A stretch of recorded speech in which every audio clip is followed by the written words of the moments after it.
से करीब 1 साल पहले मेरे पास एक फ़ोन आया।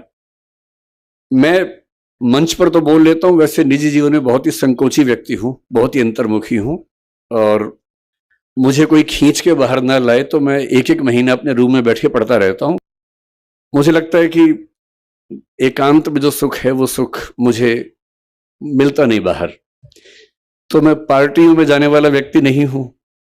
किसी का जन्मदिन, किसी की शादी में मुझे बुलावा है तो मैं तुरंत सोचता हूँ कि क्या बहाना लगाऊँ कि ना जाना पड़े मुझे। ये मेरा स्वभाव है।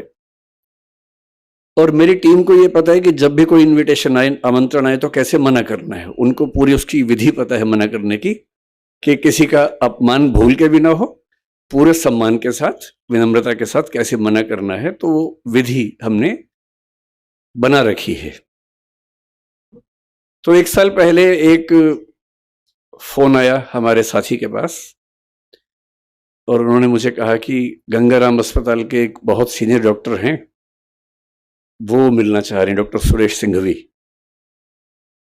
मैं ईमानदारी से बता रहा हूं कि जैसे ही मुझे पता लगा गंगाराम के वरिष्ठ डॉक्टर हैं तो मेरे मन में एक लालच का भाव पैदा हुआ। मुझे लगा अब मेरी उम्र 50, अब मैं 51 का हूं, तब 50 का था। मुझे लगा कुछ साल के बाद जरूरत पड़ेगी गंगाराम की मुझे।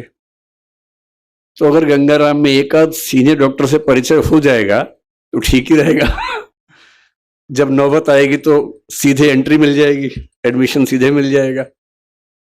तो मैंने कहा ऐसा है तो मिल लेते हैं। तो मुझे लगा कि मैं जाके मिलूंगा, लेकिन डॉक्टर साहब इतने विनम्र हैं कि वो मिलने आए मुझसे। तो मैं स्पष्ट रूप से कह रहा हूं, मेरे मन में एक ही लालच था कि वो आएंगे और मैं इतनी नेटवर्किंग कर लूंगा कि बुढ़ापे में दिक्कत आए तो मेरा इलाज ठीक से हो जाए।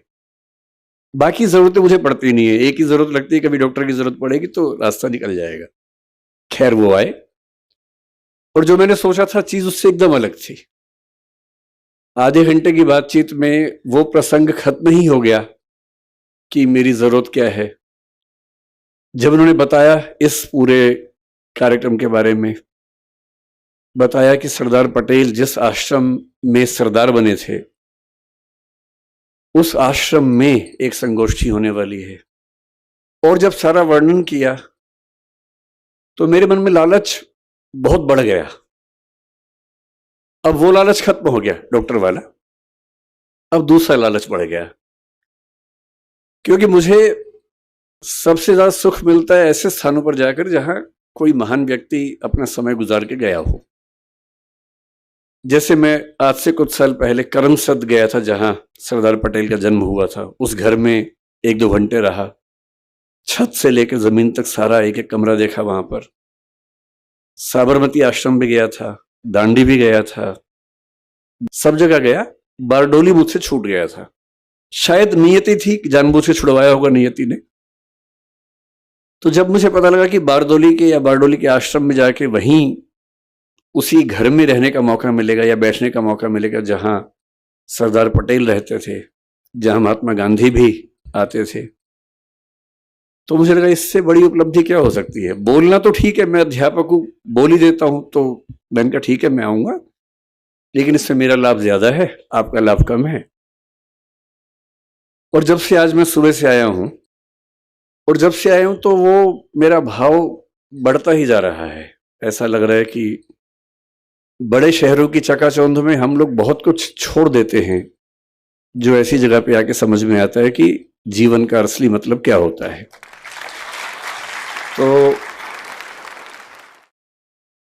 तो आज जब मैं आया तो यहां मुझे सरदार पटेल पर बोलना है, मैं उन पर आऊंगा थोड़ी देर के बाद। पहले मैं आज का अनुभव डिस्कस करना चाह रहा हूं।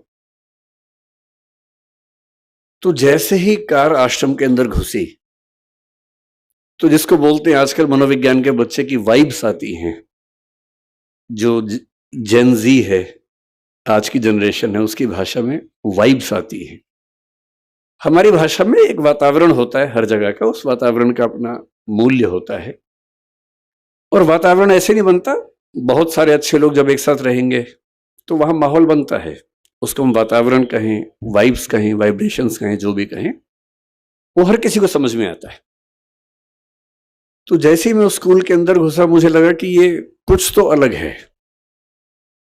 पहले मुझे लगा कि क्योंकि मैं दिल्ली से आया हूं और दिल्ली में दीपावली के 1-2 महीने बाद तक जो मौसम रहता है, आपको पता है कि पॉल्यूशन बहुत ज्यादा वहां पर होता है, सांस लेना अपने आप में एक चैलेंज होता है वहां पर।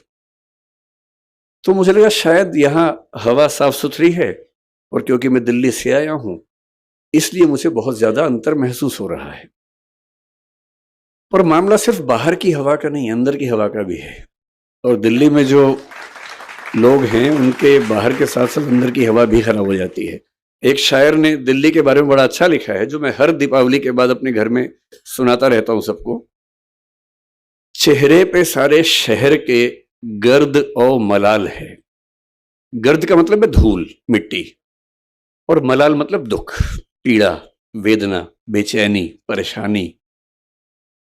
तो चेहरे पे सारे शहर के गर्द और मलाल है, दुख है और धूल मिट्टी है।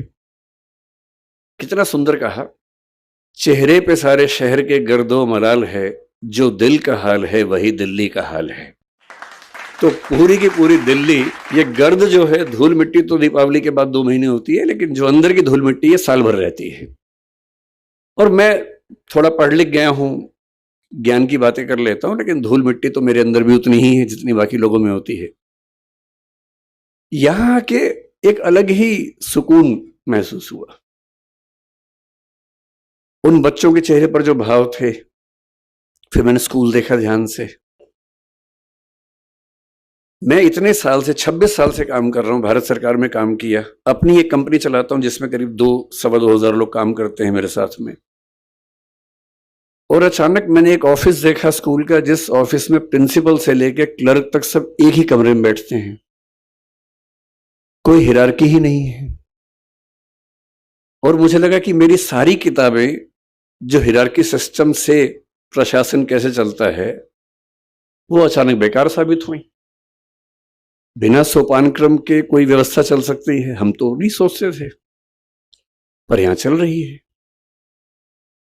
फिर मैंने देखा कि स्कूल के बच्चे, उन सबकी एक एक अलमारी है, उसी में उनको अपना सामान रखना है, किताबें रखनी है, कपड़े रखने हैं, सबने बड़ा सहेज के रखे हुए हैं। मुझे अपने बच्चे याद आए। कमरा तो उनके पास भी है, पर वो इतना साफ तो कभी नहीं होता जब तक कोई थर्ड पार्टी आके साफ ना करे उसको। या तो मम्मी साफ करे, पापा साफ करे, या कोई और साफ करे। इतना करीने से कैसे बच्चे रह सकते हैं? और किसी की अलमारी पर कोई ताला भी नहीं है। तो मैंने पूछा कि ताला नहीं होने की वजह, तो बताया गया कि हम चाहते हैं कि बच्चे खुद ही सीखें कि अगर हम किसी की चोरी करेंगे तो कोई हमारी भी तो करेगा, और चोरी नहीं करनी है, ये स्वभाव का हिस्सा बन जाए। ये इसकी ट्रेनिंग है, इसका प्रशिक्षण है। बच्चे अपना खाना भी खुद बना रहे हैं, बर्तन भी खुद धो रहे हैं। 10वीं के बच्चे दिल्ली में ये कह के आतंक मचाए रखते हैं कि मेरा 10वीं का एग्जाम है, तो ना मैं खाना तो खैर बनाने का सवाल ही पैदा नहीं होता है, बर्तन धोने का तो मसला ही नहीं है उनके सामने। उनसे तो आप ये भी कहें कि 1 गिलास पानी लाके दो, तो 10वीं का एग्जाम बीच में आ जाता है। तो ये बच्चे 10वीं का एग्जाम भी दे रहे हैं, खाना बना रहे हैं, बर्तन धो रहे हैं, अपना सब कुछ कर रहे हैं। स्वावलंबन जो महात्मा गांधी कहा करते थे, उसका जीता जागता उदाहरण। और उसके बाद बच्चों के चेहरे पर ऐसा सुकून है, जो सुकून दिल्ली के वीडियो गेम खेलते बच्चों के चेहरे पर कभी नहीं दिखता है। दोस्तों, ये है मोटोरोला एज 60 स्टाइलस। मोटो का एक गेम चेंजर लॉन्च है जो ऑफर करता है आपको फ्री।